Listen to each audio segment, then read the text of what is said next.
I'm taking back the crown. I'm all dressed up and naked. I see what's mine and take it. Oh yeah, the crown. So close I can taste it. I see what's mine and take it. Oh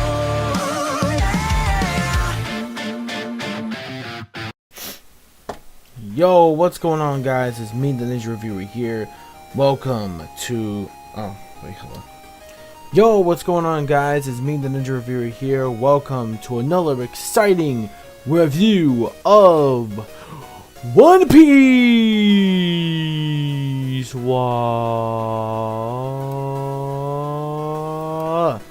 Episode 772 review. So this episode, we have the this week's episode. Wow. It was filled with, some pretty much information. Basically, I would say this episode, now what holds this episode back is obvious that it is pretty damn slow. It is a pretty damn slow episode with a lot of exposition, but most of the exposition is actually pretty good because basically a few poor things in the episode. Number one, it's okay, well, I will admit most of the episode was spent on just them pretty much walking and getting all this information. So I will admit, even though we didn't really progress as much, but the first thing I'm going to talk about is Jack. Yeah, Jack is mad hype right now. Jack is the shit. Love Jack because right now Jack is sending his course. He's not really, pretty much going after the Straw Hats. He's saying, hey, you know what? Instead of just like going after every individual, why just kill them all? Just kill the giant elephant. It is a giant island after all, with thousands of people, and it's on an elephant's back. So might as well just take out the source, right? Take out the elephants. Take out just the elephant in general. So he wants to kill ZUNISHA, and that's basically his plan. Now that plan is actually pretty cool. Speaking of that, next week's episode from the preview looks like we are going to see that plan coming in motion, because it does mention that Jack, is there, and he's already making a ruckus. He's already pretty much taking shots at the elephant already. So that's going to be pretty much for next week's episode, so keep your eye out for that.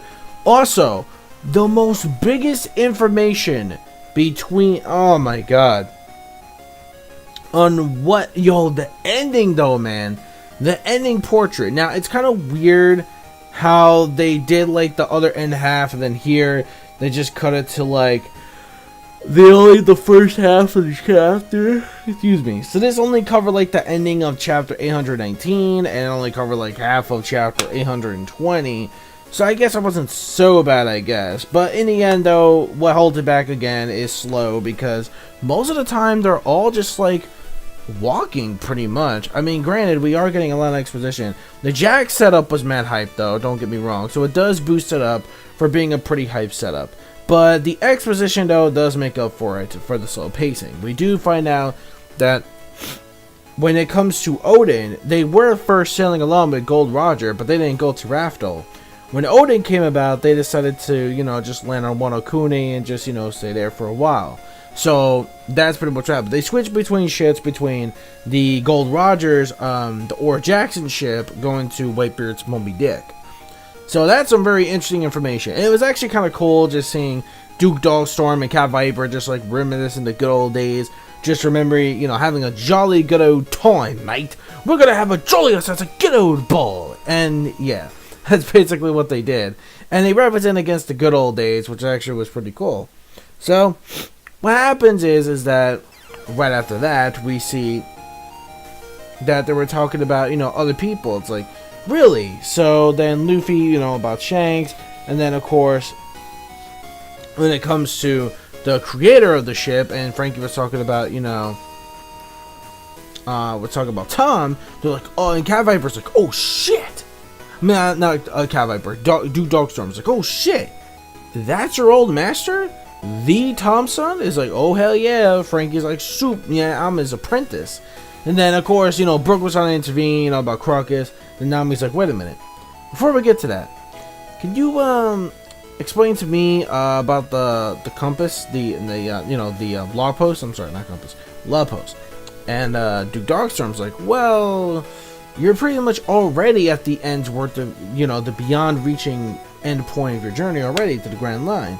The thing is, though, is that you still need the 4 of the road poneglyphs, but the thing is also you still have to learn about the civilization.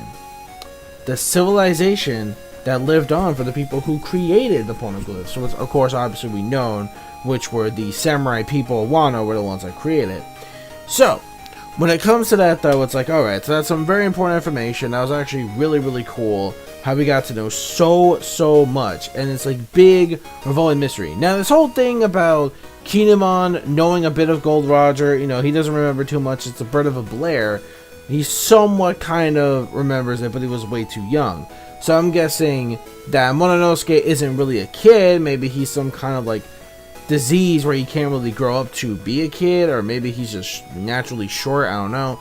Number 2, he's lying about something. I don't know. Or maybe he saw a glimpse of like an aura of Gold Roger, or maybe Ace. Maybe he mistaked them for Ace. Who the hell knows, really? So basically, there's a lot of questions relating to that theory for anime viewers who don't really know that. Now, when it comes to the ending to this episode, alright. When it comes to the ending portion to this episode, when it comes to the ending to the episode, oh, it actually fits with the hat. I found a use for it, but I can't put it on for too long. So when it comes to the ending to the episode, where they mention, okay, well, here's the thing. Now watch and learn. Here's the deal. You slip and slide on this. Okay, sorry. We are number 1. Anyways, he said something about that. Well, technically, we do need somebody very strong and powerful for the battle against Kaido. Someone who's been the first commander of the Whitebeard crew for many years, and is one of their top strongest members. And that, of course, is Marco the Phoenix. Which is pretty obvious that we already knew that. So Marco the Phoenix is pretty much the one that they're going to need. And that's what the anime thought. In his face, though. Like, what in the fuck lead him into that face? What horrors has he seen? What travesty that is upon? He must have seen some pretty serious shit. But the end, the preview kind of explains there's something that was going on. And I'm not going to really say what it is. There's going to be something very important. And I'm not going to reveal exactly what that particularly is. There was an incident that happened. There's an incident that's going on. And you'll find out why. There's a big incident that's going on. You'll find out why. And it's very important.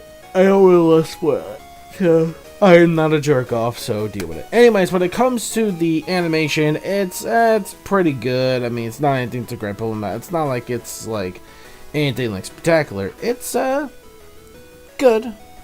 It's good. It's good. Yeah, when it comes to the pacing, again, a bit too slow. But we did make a lot of progression on the past between Duke Dogstorm and Cat Viper. We got to learn so much shit in one episode, which I thought was actually pretty good. So the exposition, I will admit, was actually really good.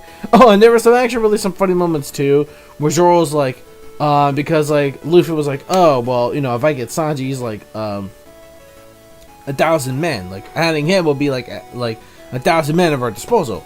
And Zoro's like, but I'm worth 10,000. And you can see that Zoro bit of that salt, bro. Yeah, Zoro was very fucking salty in this episode.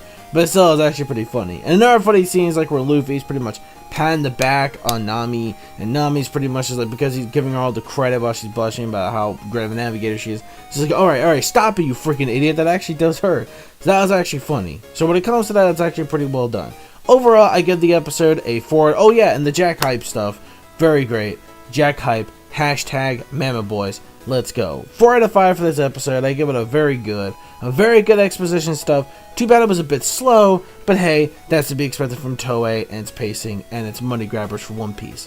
What do you expect anyway? So that's pretty much it. Let me know what you guys think in the comment section down below.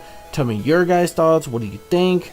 Did you love it? Did you hate it? What'd you think of all the exposition that we got in this episode? What do you think of Jack? Are you hyped up for Mama Boys in the next episode? Because it's about to go down. And also, how do you think ZUNISHA is going to survive any attacks from Jack? That's the other thing. I'm not gonna spoil anything, you know, for you anime viewers only, but you'll see. It's quite a shocker, I will say. I'm sorry. That's pretty much it. So don't forget to rate, comment, and subscribe as always. And I'll see you guys next week for episode 773. I'm sorry for you manga fans that, again, I have to take a break on this due to the fact that, of course, there's no chapter next week. And what a time that we definitely need a chapter next week. Because, well, yeah. Well, you know what I mean. What's going to happen next week. So, you know, for America. Well, at least for America, at least. So, anyways, yeah, that's pretty much it. So, I'll vote for you anime view, but after that particular day, next Friday, Saturday, the 21st, I will see you guys for the episode review, episode 773. Peace, soul, love, chicken grease, and the sky's the limit. And manga fans, keep supporting what you read and what you watch. Catch you guys later. Peace.